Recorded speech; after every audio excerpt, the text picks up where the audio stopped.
efektif menjadi rinci lagi ke dalam 5 jenjang. Seperti ranah kognitif, di sini juga ada jenjangnya juga.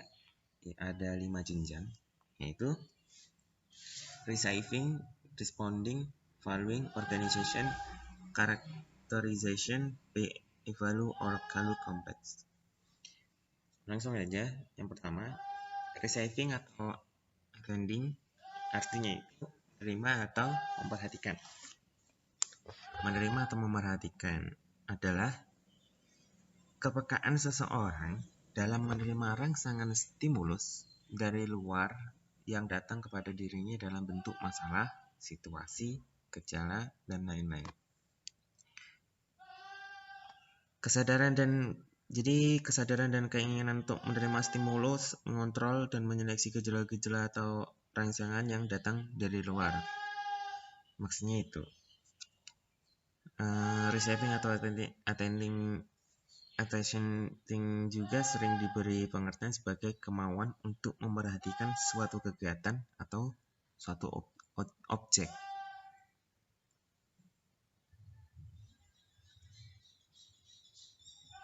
Contoh hasil belajar efektif dari receiving ini ya, contoh yaitu peserta didik bahwa disiplin wajib ditegakkan, sifat malas dan tidak disiplin harus disingkirkan jauh-jauh.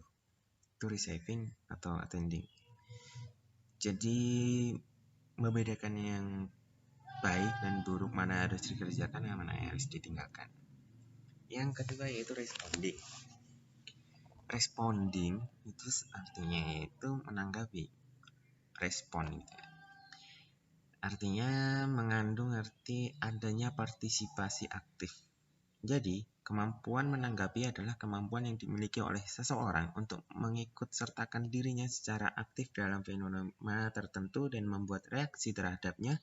Salah satu cara, jenjang ini lebih tinggi daripada jenjang receiving ya. Langsung contohnya aja.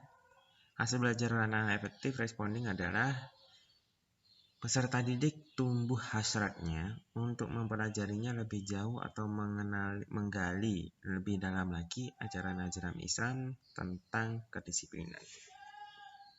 Jadi tingkat daya ketanggapannya dia itu lebih tinggi lagi. Jadi dia merasa mendapatkan pelajaran dari guru ini dan dia pengen lebih mendalaminya lagi. Terus langsung ke valuing atau menilai atau menghargai. Menilai atau menghargai artinya memberikan nilai atau memberikan penghargaan terhadap suatu kegiatan atau objek. Sehingga apabila kegiatan itu tidak dikerjakan dirasakan akan membawa kerugian atau penyesalan. Valuing adalah merupakan tingkat efektif yang lebih tinggi daripada receiving dan responding. Dalam kaitan proses belajar mengajar, peserta didik di sini tidak hanya mau menerima nilai yang diajarkan, tetapi mereka telah berkemampuan untuk menilai konsep atau fenomena, yaitu baik atau buruk. Bila suatu ajaran yang telah mampu mereka nilai dan mampu untuk mengatakan itu adalah baik, maka ini berarti bahwa peserta didik telah menjalani proses penilaian. Nilai itu dimulai dicamkan dalam dirinya. Contoh hasil belajar efektif jenjang valuing adalah tumbuhnya kemampuan yang kuat pada diri peserta didik untuk berlaku disiplin, baik di sekolah, di rumah, maupun di tengah-tengah kehidupan masyarakat. Yang keempat yaitu organization. Organization yang adalah mengatur atau mengorganisasikan. Artinya mempertemukan perbedaan nilai sehingga terbentuk nilai baru yang universal yang membawa pada perbaikan umum. Mengatur atau mengorganisasikan merupakan pengembangan dari nilai ke dalam satu sistem organisasi. Contohnya, yaitu peserta didik mendukung penegakan disiplin nasional yang telah dicanangkan oleh Bapak Presiden Soeharto pada peringatan Hari Kemerdekaan Nasional tahun 1995. Kita langsung ke characterization by a value or value complex, yang artinya itu karakterisasi dengan suatu nilai atau kompleks nilai, yakni mempertemukan perbedaan sistem nilai yang telah dimiliki oleh seseorang yang mempengaruhi pola kepribadian dan tingkah lakunya. Di sini proses internalisasi nilai telah menempati tempat tinggi dalam suatu hierarki nilai. Nilai itu telah tertanam secara konsisten pada sistemnya dan telah memengaruhi emosinya. Jadi characterization by value itu telah karakternya dia itu yang bersangkutan dengan emosinya. Emosi di sini bukan marah, emosi adalah kayak sifatnya gitu. Ada 5 karakteristik efektif yang penting berdasarkan tujuannya, yaitu sikap, minat, konsep diri, nilai, dan moral. Ya, sikap merupakan suatu kecenderungan untuk bertindak secara suka atau tidak suka terhadap suatu objek. Jadi sikapnya dia kepada suatu objek gitu maksudnya. Terus yang kedua yaitu minat.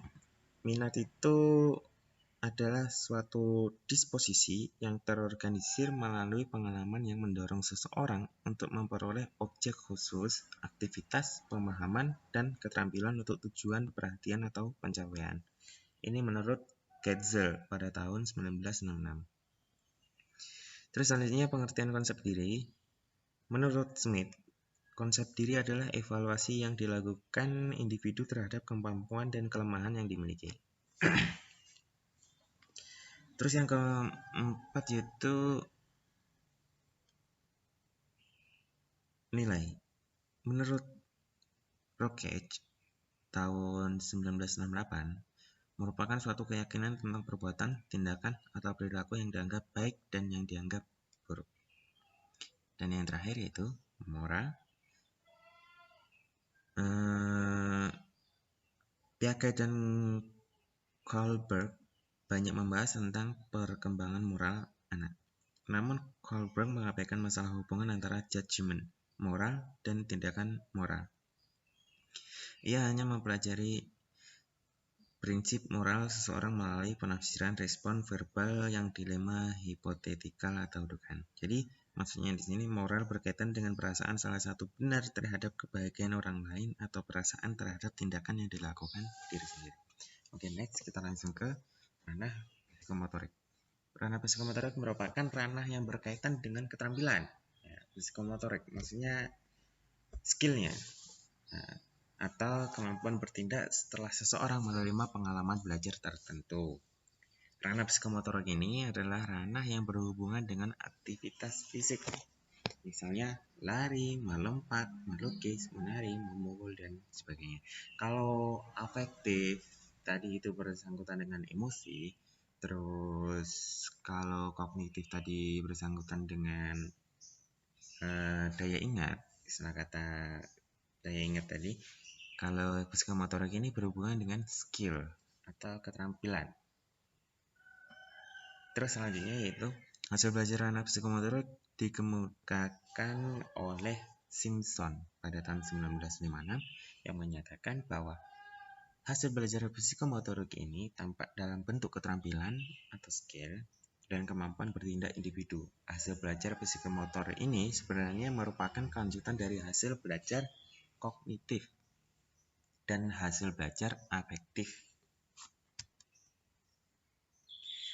Hasil belajar kognitif dan hasil belajar afektif akan menjadi hasil belajar psikomotorik apabila peserta didik telah menunjukkan perilaku atau perbuatan tertentu sesuai dengan makna yang terkandung dalam ranah kognitif dan ranah afektif dengan materi kedisiplinan menurut agama Islam sebagaimana telah dikemukakan pada pembinaan terdahulu.